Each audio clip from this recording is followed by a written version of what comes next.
I'm Nate Lind, and I help people interested in buying or selling online businesses get the transaction done without the deal falling apart. If you're looking to buy or sell online businesses, then be sure to keep tuning in for more videos like this one. Be sure to subscribe and hit the bell for notifications about new videos and interviews. And introduce yourself in the comments. Are you a buyer or a seller? Enjoy the interview. I have another broker from Website Closers, and if I don't say so myself, I will now. The other brokers of Website Closers are the who's who of M&A. I've got Dave Micek with me. Dave, why don't you say hello to everybody and share a little bit of your background? Hello, folks. How are you? Good to be a part of the sessions here and whatnot. I've been a broker at Website Closers for about 1.5 years now. Prior to that, I had quite a bit of M&A and brokering type experience. I was a chief operating officer at a company that actually did acquisitions in the e-commerce world and aggregated them together. So I led a whole group of people that bought a social media platform in Germany, one of the major ones in years ago, that we were bringing up to speed and redesigning and retooling it. We bought a number of Amazon businesses, a cosmetic business, also a Christian music CD, and we started businesses on Amazon. So that's where I spent a good amount of time in really getting into the e-commerce world and building businesses and buying and selling businesses e-commerce wise. Prior to that, I did a lot of corporate M&A. So a lot of buying of divisions, all the way from small companies to large divisions and even whole companies and whatnot. So as background, I've really been close and a part of M&A in both the corporate and e-commerce world, and then came to Website Closers and just love it in being able to make things happen quickly in the fast-moving world of e-commerce and Amazon business. That's part of what I love about Website Closers. You know, I've got Dave right around the corner from me here in the Dallas area, and we're able to link up and share, lessons learned and war stories and stuff from our past. Dave, with all of his M&A experience and, being able to share my own e-commerce experience is, creates a really strong opportunity in front for anybody that's involved with Website Closers. And Ron was sharing some great war stories in his session, and Chris Kern as well, Aaron, Near, everyone's just got some amazing stories. And I'm curious, Dave, you've got some really interesting stories, both as a professional buyer, with your experience as well as a broker with Website Closers. Can you pick one that's got some juice to it that we can talk about? Of course, not asking to reveal anything confidential, but if you can share some depth and some insights, I'd love to kind of twist around and pull one apart, and then we can kind of analyze what were the after action report, the do's and don'ts from it. Okay, all right. Well, one that I remember in these deals, there's especially in the e-commerce deals where people have built a business, they put their blood, sweat, and tears into it. Many times they put their savings into it, and it's their baby. They really are proud of it. They've a lot of times spent years building it and whatnot. And so one of the things that we as brokers have to do is really manage the whole sale process, and many times manage the emotions that come with it. And so in one case that I remember that was really sort of set me back was I had a sale going. It was an e-commerce sale. Very nice cosmetic business on Amazon and whatnot. Husband and wife team built a fantastic business and were running it well, and I was in charge of selling it. Well, we had it under contract. We were moving along very well. We were into due diligence, and they called me up one day and they said, Dave, we want to go ahead and pull out. We want to decline from the deal. And I was in shock because it was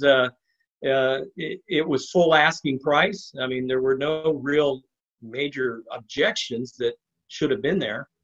Well, they just felt that they wanted a higher dollar for their company and whatnot, and they basically wanted me to go ahead and extract them from the deal. We did that, and we let things cool off for a while, and then I went back to them, and they wanted they had in their mindset a higher price that they wanted, even though we were at a high multiple.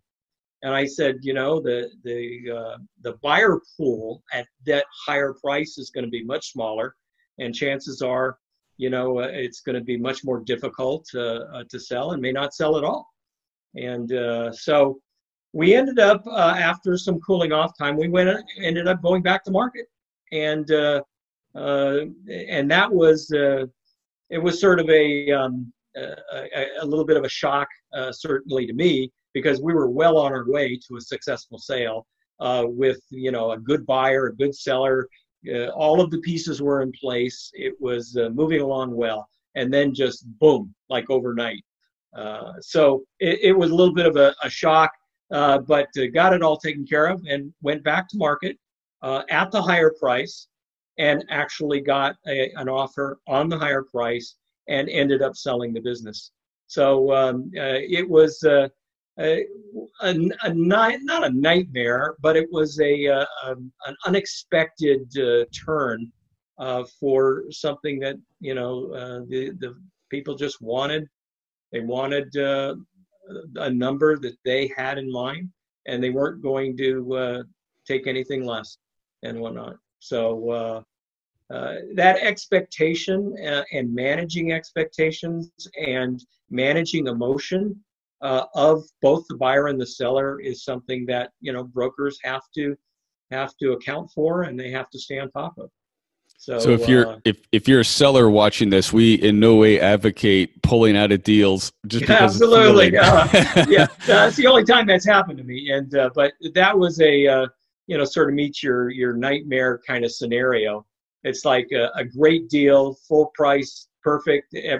Everything's moving forward. Due diligence is going, and then boom, you know, you get that call and saying with no real good reason other than, you know, I want to change the price.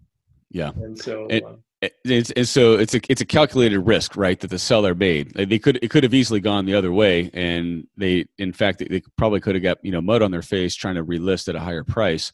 Oh, absolutely.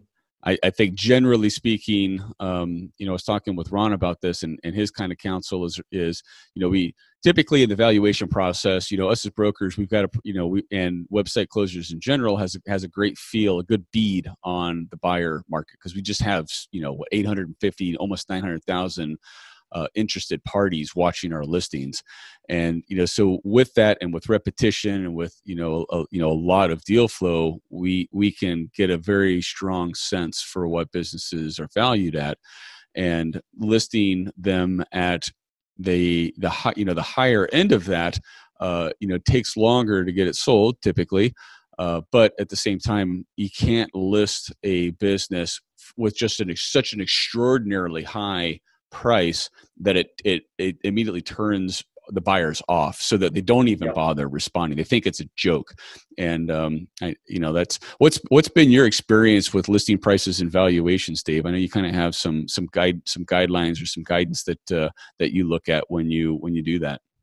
Yeah, you know, at Website Closers, we with all of our experience and with all of the thousands and thousands of sales that we've had, you know, we look at a business and we've probably sold it 10, 20, 30 times, depending on the segment that it's in and whatnot. So not only can we utilize that data and that information, but we've got that experience and that knowledge. We've got a really good feel for the market, the kinds of businesses, the valuations, and we really do strive to get the most value and a fair and strong price for the sales that we do. So that's the first thing that we do. We don't undercut. We don't try to do anything that's going to not be specific to the better benefit of getting the best price possible. So I think that first off, having that knowledge and that experience that the company and the brokers bring is a leg up to start with. And then when you go to market, the decision is up to the seller.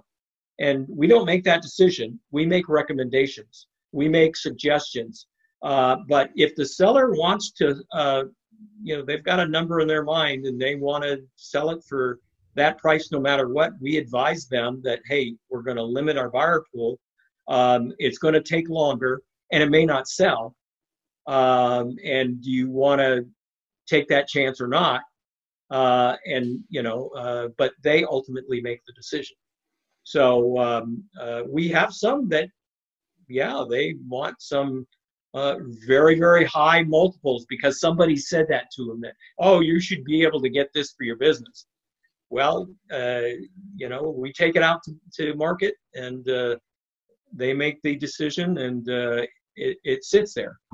So we really optimize for the maximum value, but we also want to make sure that the business is going to be attractive and gain response to be able to get a sale done and completed. Dave, I've seen there's another brokerage, and I won't name names or cast shade or throw daggers, that they do their listings on a multiple that is reflective of monthly profit as opposed to annual profit.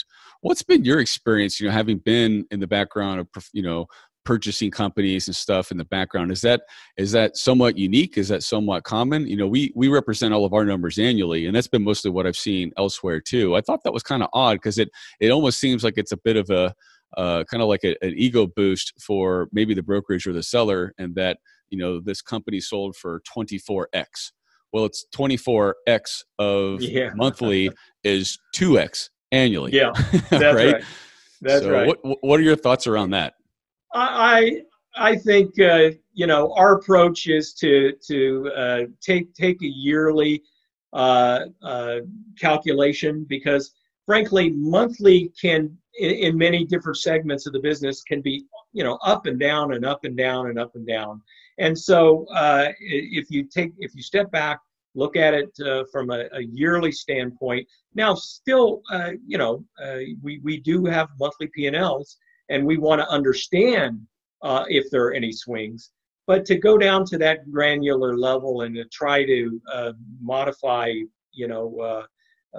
value based on that, I think is not taking the right approach. So it's not industry standard, right? I feel like I have to say that. It's not industry standard. As a matter of fact, it's confusing to a lot of people when they hear a multiple that's 24 times or 20 times. They're going, what? How can that be? So it isn't an industry standard.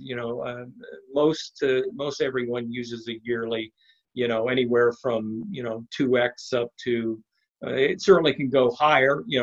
I heard a statistic one time that about 80% of e-commerce businesses sell in the 3x range. And of annual trailing EBITDA, right? Or annual trailing profit, cash flow. That's correct. Yep. Yes, TTM. Yep.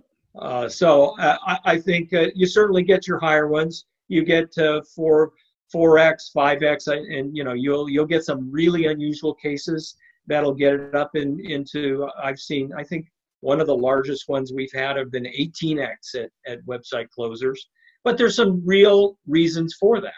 Okay, but generally you'll see international sales will be a little bit lower because they are harder to sell here in the U.S. For a number of reasons. But you'll see anywhere from the high twos for 2.8 and whatnot, all the way up through the threes, and then the fours. Within the threes and the fours are where growing profitable businesses generally fall. The other thing I was going to circle back, Dave, maybe you can share a little bit about how you verify or vet, kind of the aspects of the due diligence in the in the listing process, looking at your client's financials. And I know it's important to buyers to have some good quality financials prior to getting really deep down the rabbit hole. What's your process look like when you're going through that? One of the key things that I really stress with my customers are a strong due diligence. Sellers, when they're selling, I prepare them that be prepared for a strong due diligence process. Have things ready. Let's be prepared. I've got a list of things that I go through, and I say, we're going to need this, we're going to need this, we're going to need this. Start now. Start early on in the sales process to pull together sometimes more detail than they really think is needed. But ultimately, through all of the deals that I and many people have done, they ask for it. A lot of times sellers will bring in a professional due diligence company. And let me tell you, that's all that these guys do. They know what to look for.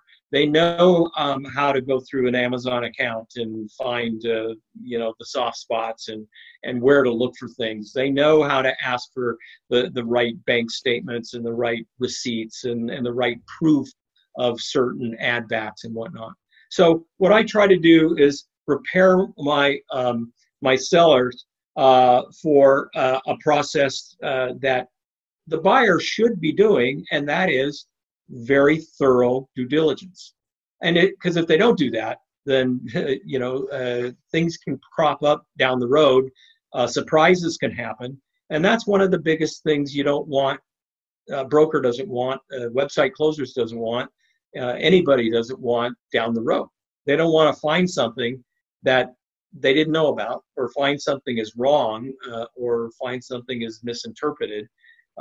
You want to be prepared with all of that information on the seller side, and you want to, on the buyer side, make sure that you are looking and doing a very thorough due diligence. And that generally means having some help doing that due diligence. I've had buyers that basically says, "Oh, I'll do it myself."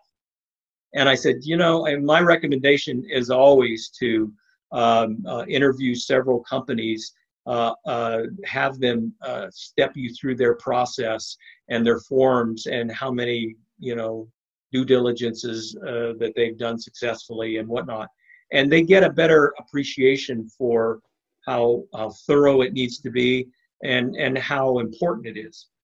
So, due diligence is a key part of the whole process.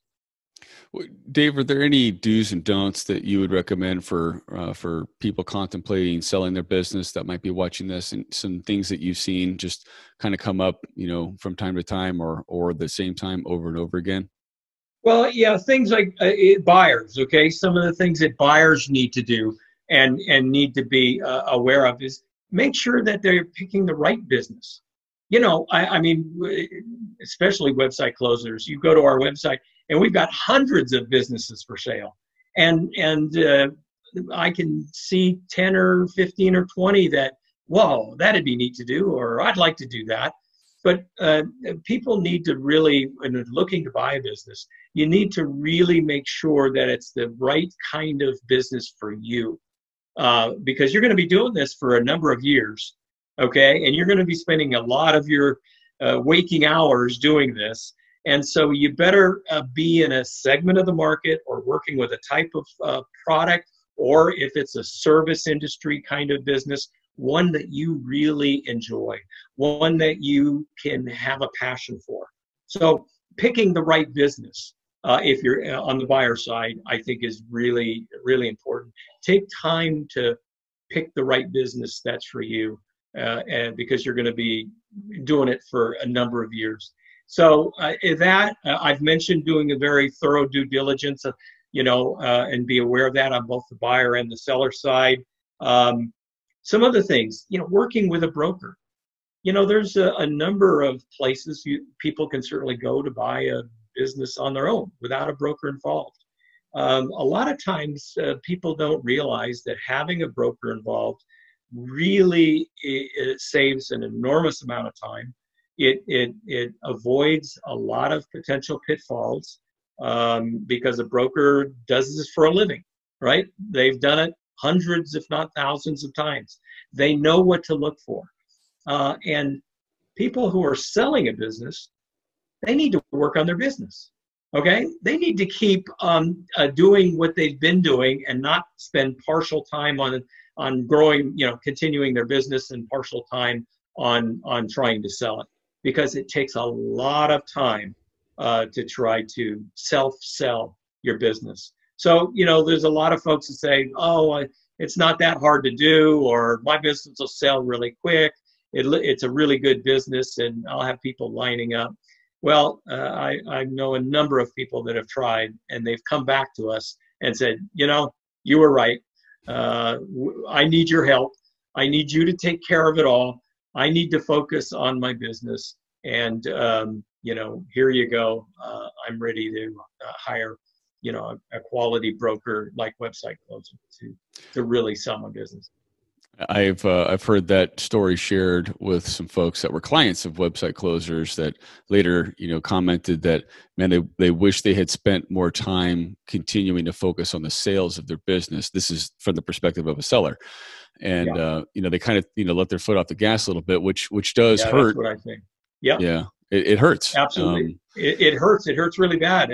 I see that many times. And when I get involved and get started, and I see that, because sometimes people sort of mentally check out. They decide to sell their business, and they're not quite sure yet, and it goes 1 or 2 or 3 months before they decide how they want to sell it, or what broker they want to use, or whatnot. But they've mentally taken sort of semi-checked out. They've taken their foot off the gas, and the business has started to drop, or at least level and whatnot. And they finally then come to a broker like us, and we see that, and I say, oh my gosh, you've taken your foot off the gas. No. Press it to the metal. We've got to keep this business going forward and growing, because that's what the buyers are looking for. And if they continue to see that dropping off of a growth or a leveling of growth, they're going to wonder why, and it's going to concern them, and literally they'll go to the next business to buy. So absolutely, that is one of the things that when people start thinking about selling their business, they absolutely ought to keep their business growing through the entire sales process, because that's how they're going to get a buyer, that's how they're going to keep a buyer, and that's how they're going to get the highest price possible. Thanks for watching. If you liked this video, be sure to subscribe and tell me what you thought about it in the comments. Your comments encourage me to continue posting videos, and they give me ideas about what to post next. I read and reply to every single one. Also, if you own an online business and you're curious of how much it's worth, click the link below to get a free business valuation with a member of our team. Who knows? It may even be me you're talking to.